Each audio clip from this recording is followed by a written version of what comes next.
Welcome back. As the European Union and Canada respond with retaliatory tariffs against the United States, debate over which political party can navigate the Trump administration best is set to become a major election issue. With fears more tariffs could be on the way, voters are wondering whether Peter Dutton or Anthony Albanese will be best to represent Australia's interests in Washington. For more, let's bring in former Senior Cabinet Minister and newly elected Vice-Chancellor of UC, Bill Shorten. Great to have you with us. Now, we know that politics is your old job, but we wanted to get into this a little bit. The Prime Minister, he's been dealing with President Trump. First off, how do you rate that negotiation and Australia's presence and relationship with the US at the moment? Well, like ordinary civilians, which I am these days, it's like drinking from a fire hose, watching Donald Trump lead the free world as if it's a reality TV show. So it's not an easy position for any country in the world. I think our bloke's been doing a good job. The whole world is now receiving President Trump's tariffs.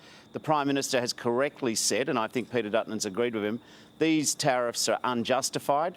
We don't dump our material in America. We pay first world wages. So our aluminium and steel industry, and I used to be their union leader, doesn't deserve this treatment from our ally.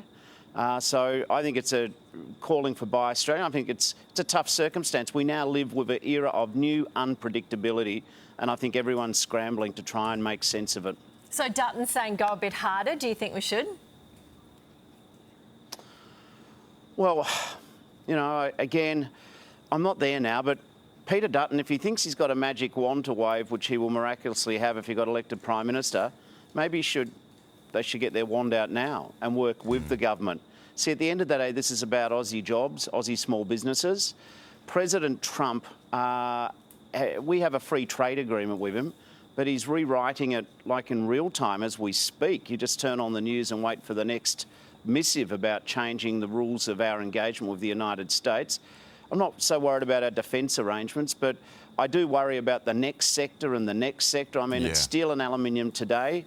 Is it agriculture and farmer tomorrow? And I actually think that at some point we'll have to send a message to Mr. Trump. This is what I'm hearing from people on the street, that if you do something to us, we'll do it back to you.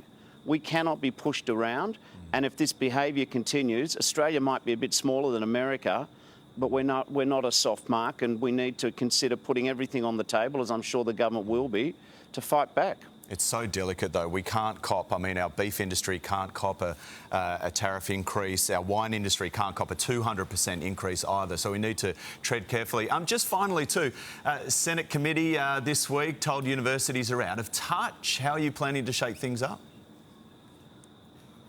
Well, I've been here a total of 6 weeks. I think that universities need to make sure that they're not out of touch. I don't think every criticism's fair. I think there's a lot of good work happening at unis, but I think there is the perception that universities are elite bastions. So I think we've got to meet people where they are. We've got to deliver courses more flexibly. We've got to make sure it's cheaper to come to uni. We've got to make sure that people are getting value for money. So it's a work in progress. We need our universities. They're helping Australia, but I think we need to look at our critics and not just shoot the messenger, but listen to the message and pull up our socks. Just back on the tariffs, did you say we should hit back? Well, I think if it continues, every option's got to be on the table. Like what? You know, I've been in plenty of negotiations.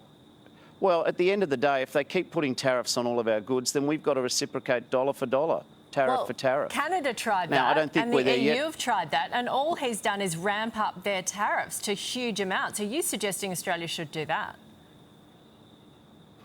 Well, I'm saying that at the moment, aluminium and steel, maybe we can withstand those tariffs they put on by Buy Australian. But at a certain point, the people you're negotiating with have got to think you've got an alternative. They've got to think that you mean business. So if it's the last thing you want to do. Tariffs don't help anyone. But if President Trump thinks he can push other countries around, sooner or later you have to push back.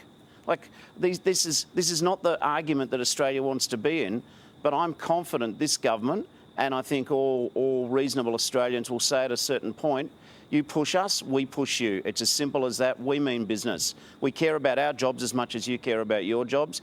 Far better to stick to your agreements, stick to the road rules. But if people don't want to play by the rules, you've got to stand up and be counted. It's just hard to follow the rules with Donald Trump at the moment, isn't it? Bill Shorten, thank you.